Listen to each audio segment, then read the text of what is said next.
Nina was stuck. She didn't know what to write next. So far, her teenaged captive had been dragged into a refrigerated meat locker by 2 thugs armed with a gun and a boning knife. But Zadia Bloodstone was already waiting for them. Hanging upside down from a meat hook, wrapped in a long black cape and covered by a thin layer of frost, Zadia had cleverly disguised herself as a harmless side of beef. Only when she'd spread her arms wide had the crackle of breaking ice announced her presence. Bang, bang! 2 bullets had promptly smashed into her rib cage. But Zadia wasn't troubled by bullets because her vital organs could regenerate themselves at lightning speed. Somersaulting to the floor, she'd walked straight up to the bigger thug and kicked the gun from his hand. Then she'd whirled around to fight off his friend. Within seconds, the 2 baddies had been knocked out, leaving a very important question unanswered.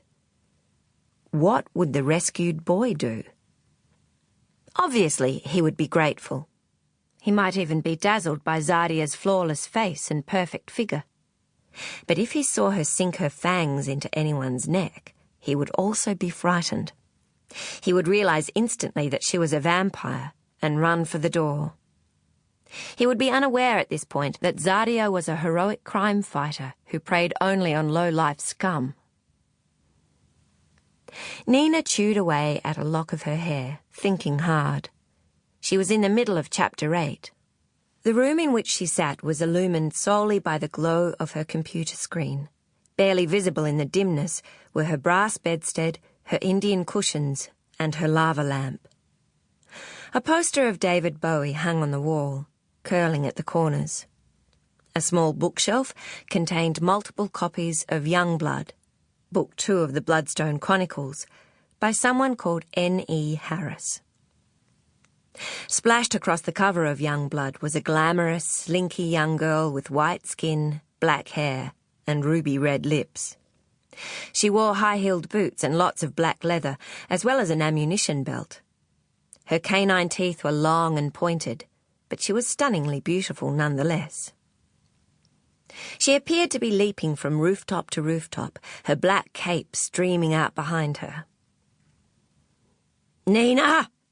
somebody shouted from beyond the closed bedroom door. Nina didn't respond. She stared unblinkingly at the computer screen, still gnawing at her hair, which was thick and dark, and cut in a heavy, clumsy, old-fashioned style that didn't suit her bony little face. It was about time, she decided, that Zadia made friends with the boy she'd rescued. Zadia hesitated, Nina wrote, torn between her desire to punish the wicked and her need to reassure the tall, pale, handsome teenager with the big brown eyes. "Nina!" a distant voice called again.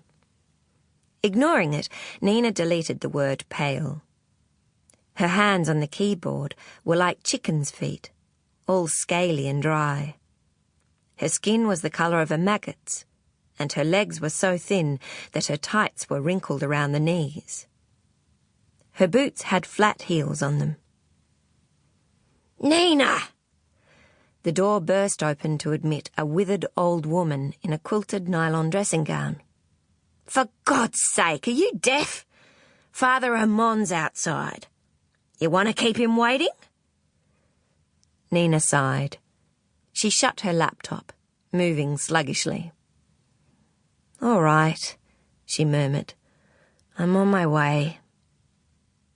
"Aren't you feeling well?" the old woman wanted to know. She had the hoarse rasp and yellowed fingertips of a chronic smoker. Her hair looked like a frayed clump of steel wool, and her scarlet lipstick was bleeding into the cracks around her mouth. "Because if you're sick," she said, "you shouldn't be going." "I'm not sick, Mum. I'm fine." "That's what you always say, and you never are.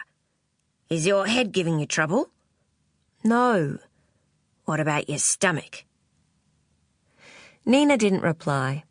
Instead, she rose, reaching for her sunglasses, which shared the cluttered surface of her desk with a pet rock, a pile of vintage vampire comics, and a netball trophy awarded to the Junior Regional Interschool Champions of 1971. Pinned on a notice board hanging above the desk lamp were various faded photographs of laughing teenage girls. If any of these girls was Nina, it wasn't immediately apparent. They were so sleek and glossy and bright-eyed that they could have belonged to an entirely different species.